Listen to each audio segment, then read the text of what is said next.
যত গুনাহ আমরা করব, আল্লাহ কোরআনে বলেছেন ওয়া মান ইয়ামাল মিসকালা যাররাতিন শাররান, যদি কেউ যাররা পরিমাণ কোনো খারাপ কাজ করে, যেটাকে হয়তো খুব তুচ্ছ মানুষ মনে করছে, ছোট মনে করছে, খুব সাধারণ কোনো পাপ অপরাধ মনে করছে, এমন কোনো বড় অপরাধ মনে করছে না, আল্লাহ রাব্বুল আলামিন বলেছেন ইয়ারাহু, প্রতিটা পাপ সেটা যত ছোট হোক এটার পরিণতি তাকে ভোগ করতেই হবে, তার পরিণাম তাকে দেখতেই হবে, এর কোনো গত্যান্তর নেই। তবে যদি সে আল্লাহর কাছে তওবা করে, তওবায়ে নাসুহা করে, ইস্তেগফার করে, তার কৃতকর্মের জন্য লজ্জিত হয়ে সে সরে আসে এবং আল্লাহর কাছে মাফ চায়, তাহলে ভিন্ন কথা, আল্লাহ তাআলা তাকে মাফ করবেন। এছাড়া ছোট বড় প্রতিটা পাপের পরিণাম মানুষকে ভোগ করতে হবে আখিরাতে। মুহতারাম হাজরিন, এর মধ্যে কিছু অপরাধ আছে, কিছু পাপ আছে, কিছু গুনাহ আছে, যেই গুনাহগুলোর সাজা শুধু আখিরাতেই দেওয়া হবে না, আল্লাহ রাব্বুল আলামিন নগদে দুনিয়াতে ওই পাপিষ্ঠকে বুঝিয়ে দিবেন। ওই পাপের শাস্তি দুনিয়াতেও তাকে পেতে হবে, আখিরাতেরটা তো থাকবেই। এরকম কিছু পাপ এবং অপরাধ কোরআন এবং হাদিসে বর্ণিত হয়েছে। এরকম 10টি পাপ, 10টি অপরাধের কথা আজ আমরা জানবো ইনশাআল্লাহ।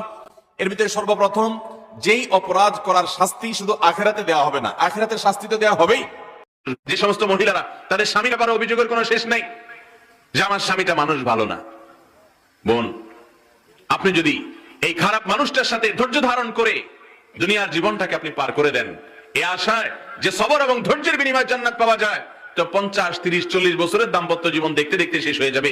কিন্তু একটা কালে আল্লাহ রাব্বুল আলামিন আপনাকে যদি অনন্ত অসীম কালের জান্নাতের বিনিময় দিয়ে দেন, তাহলে এই কষ্টের বিনিময় যেটা পাইলেন সেটা অনেক বড় নিয়ামত ইনশাআল্লাহ।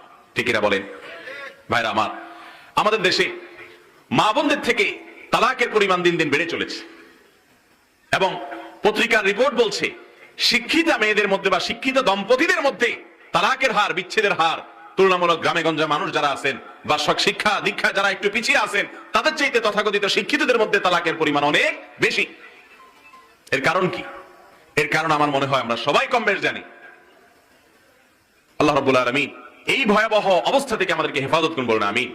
পরিবারগুলো যদি ধ্বংস হয়ে যায়, সংসারগুলো যদি ভেঙে যায়, তাহলে সেক্ষেত্রে কি হবে?